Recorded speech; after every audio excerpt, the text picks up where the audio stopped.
Hi guys, ngayon gagawa pala ako ng order.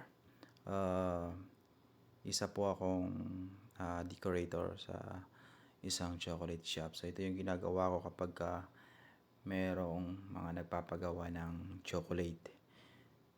Yung mga customers kasi dito kadalasan pag gusto nila magpagawa ng chocolate, may dala na silang lalagyanan. At yung dala nila na yan as is, ano lang siya, plain. Wala pa siyang kasamang mga decoration. Kumbaga, bilang isang decorator, ikaw na yung maggagawa ng kung ano yung gusto mong design ng chocolate. Yung sa customer lang, magtatanong lang yan sila kung ilang kilo ba yung magkakasya dyan na chocolate. And then, ikaw na yung magtatansya or ako na yung magtatansya kung ilang kilo ba yung ilalagay na chocolates. At the same time, may mga customers din kasi na sila din yung namimili ng mga chocolate kung ano yung flavors ng chocolate. Tapos, yun yung ilalagay mo dun sa plates. So, bilang isang decorator, ikaw na yung maglalaro nun. Kailangan mo nang alamin kung paano mo laruin yung decoration mo. Ngayon kapag nag-suggest yung customer na ganito yung chocolate, dapat mag-suggest ka rin ng mga chocolate kasi may mga different shape siya yung chocolate. Kaya dapat yung uh, piliin mo na chocolate yung pwede siyang ilagay sa ilalim, first layer, second layer, third layer, para mas maganda yung kalalabasan. So, ako kasi, ang ginagawa ko, almost pare-parehas lang naman yung chocolate na ino-order ng customer na pinipili nila. Pero, meron talaga akong pinaka-isa dyan na hindi ko talaga kinakalimutan na sinasuggest ko sa customer. Yan po yung pinaka-base ng lalagyanan na nilalagay ko. Kung nakikita nyo po, yan yung una na paikot. Yan yung palagi ko yung sinasuggest kasi ano siya, yung para siyang cube type. Kaya pag pinaikot mo siya, maganda yung magiging outcome. So, ganun lang po yung paggawa ng chocolate. Padali lang po siya. Hindi ko na po na ipakita dito kung paano actually gawin yung styro.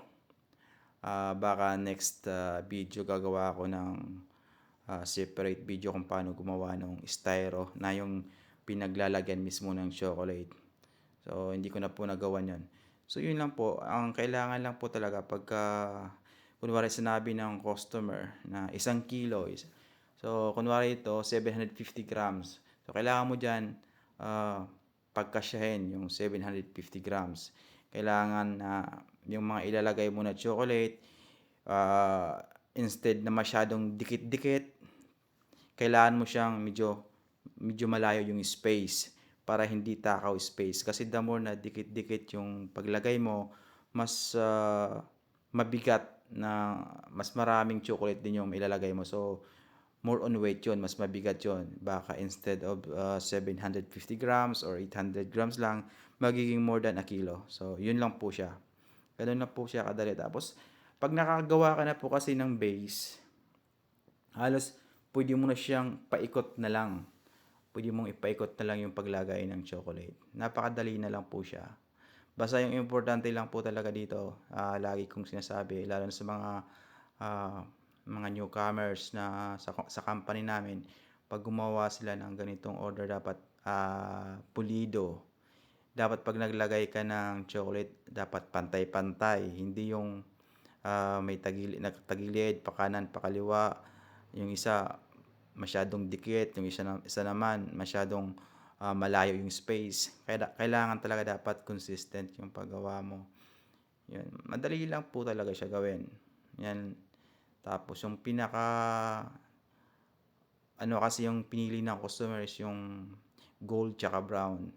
So, nasa inyo na po yan kung saan nyo ilalagay yung kulay na yon. Pero mas maganda rin, tingnan nyo kung hindi ba siya dapat makalat.